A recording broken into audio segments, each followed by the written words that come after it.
जय श्री सीताराम। हम आज कथा में आपको संत के स्वभाव और समाज में संत की महत्ता को बताते हैं, लेकिन उससे पहले हम गुरु का ध्यान करेंगे। गुरुर्ब्रह्मा गुरुर्विष्णु गुरुर्देवो माहेश्वरः गुरुर्साक्षात् परब्रह्म तस्मै श्री गुरवे नमः। अखण्डमण्डलाकारं व्याप्तमेन चराचरं तत्पददर्शितं येन तस्मै श्री गुरवे नमः। श्री सीताराम महाराज की जय। तो हम आपको बता रहे थे कि संत का चरित्र कैसा होना चाहिए। तो बाबा लिखते हैं मानस में, साधु चरिते शुभे चरित कपासु निरस विशद गुण मैं फल जासु। साधु का चरित्र जो होता है, सज्जन का चरित्र जो होता है, संत का चरित्र जो होता है, उसका चरित्र ऐसा है जिस प्रकार से आपने देखा होगा कपास के पौधे को आप देखिए, कपास के फल को देखिए, तो कपास के फल की जो ठोड़ी होती है वह नीरस होती है, सूख जाती है और उसके अंदर स्वच्छ और धवल कपास विराजमान होते हैं, जो कि अनेकों गुणों से परिपूर्ण होता है। कपास से आप कपड़े बना सकते हैं, धागे बना सकते हैं, अपने लिए सुंदर सुंदर गलीचे बना सकते हैं। वही स्थिति समाज में संतों की है। साधु चरित शुभ चरित कपासु, सज्जन का चरित्र ही कपास की भांति है, उसकी वाणी में निरसता हो सकती है। जैसे कहा गया है, हितम मनोहारी दुर्लभम बचा। जिस प्रकार से हितकारी और लाभदायक हो, हितकारी भी हो और लाभदायक भी हो, ऐसे मधुर भी हो और मीठी भी हो, मधुर भी हो और हितकारी दवा हो, उसी प्रकार से हितकारी भी हो और मीठी वाणी भी हो, ये दोनों दुर्लभ होते हैं।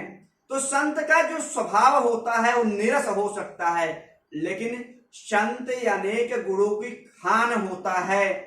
नीरस विशद गुणमय फल जासु, जैसे कपास का फली होता है, नीरस होता है, अपने अंदर वह तमाम गुणों से परिपूर्ण कपास को सृजित करके, स्वच्छ धवल कपास को सृजित करके रखता है। उसी प्रकार से संत की वाणी होती है। जैसे आज के समय में एक कोरोना महामारी है, इस महामारी में संत कौन है? हमारे चिकित्सक बंधु, उनके द्वारा बनाया गया सैनिटाइजर आपके हाथों को स्वच्छ कर रहा है। हाथ में आपने लगाया, 99% बैक्टीरिया खत्म हो गए। ये हमारे संतों की देन है, उन्होंने सैनिटाइजर बनाया। ऐसे ही बाबा ने रामचरितमानस बनाया। इस रामचरितमानस से समाज के समस्त कुरीतियों का दमन किया जा सकता है। साधु की चरित्र ही ऐसी है, जैसे संत आगे आगे जाता है तो पीछे पीछे उसकी जितनी बुराइयां हैं सबको नष्ट करने में सक्षम होता है, नष्ट कर देता है। साधु चरित शुभ चरित कपासु नीरस विशद गुणमय फल जासु। साधु के चरित्र ही ऐसा होता है, साधु के चरित्र में ही उसके गुण में उसके ऐसे गुण ही होते हैं कि समाज की बुराइयों को नष्ट कर देता है। जो सही दुख पर छिद्र दुरावा, बंदी जेहि जग जस पावा। जैसे संत खुद दुखी हो सकता है लेकिन दूसरे को कभी दुखी नहीं करता। कपास के धागे को सुई में लगा दिया जाता है तो आगे आगे सुई छिद्र करती चली जाती है, लेकिन संत पीछे मलिनता को नष्ट करता है और कपास का धागा उससे नवनिर्मित वस्त्रों का निर्माण करके आपके शरीर को, आपके तन को ढकता है। इसी प्रकार से जैसे कपास अनेक गुणों से विद्यमान है, ऐसे संत विद्यमान है, लेकिन संतों को कष्ट भी सहना पड़ता है। आगे बाबा लिखे हैं, बूंद अघात सहत गिर जैसे, खलु के बचन संत सह वैसे। आज के समय में आपने देखा होगा कोरोना के पॉजिटिव पेशेंटों के लिए हमारे चिकित्सक, चिकित्सा कर्मी, उनकी सुरक्षा में लगे हुए स्वास्थ्य कर्मी, पुलिस कर्मी आपकी सेवा के लिए जाते हैं कि आदरणीय चलिए हम आपकी जांच करें ताकि आपका परिवार भी सुखी रहे और आपका देश भी सुखी रहे। लेकिन दुर्जन लोगों का काम है उनके ऊपर पत्थर बरसाते हैं, पत्थरों से उनको घायल कर देते हैं।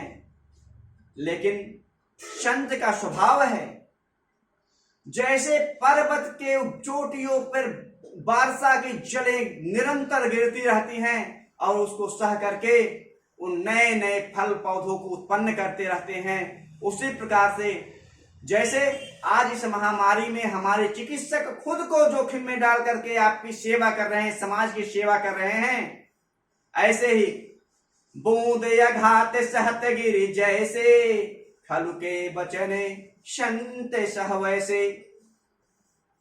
तो संतों ने हमेशा हमारे समाज को दिया है, संत कभी किसी से कुछ लिया नहीं। संतों की प्रक्रिया है समाज को देना, वो देते ही रहते हैं, कभी अपनी वाणी से देते हैं, कभी अपने कर्म से देते हैं, लेकिन उस समाज को स्वच्छ रखना चाहते हैं, समाज को दुर्गुणों से समाज के दुर्गुणों को संत नष्ट करना चाहता है और करता भी है, भले उसके ऊपर लाखों विपत्तियां क्यों ना आ जाए। तो हम आप लोगों से निवेदन करेंगे कि इस लॉकडाउन में अपने देश के संतों का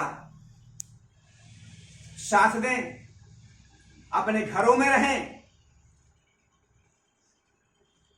और हाथ को अपने संतों की तरीके स्वच्छ बनाएं, समाज को स्वच्छ बनाएं, अपने आसपास भूखे हुए लोगों का देखभाल करें ताकि इस समाज में कोई बुराई ना रह जाए और अपने अपने घरों में रह करके उत्तम ज्ञान का अर्जन करें।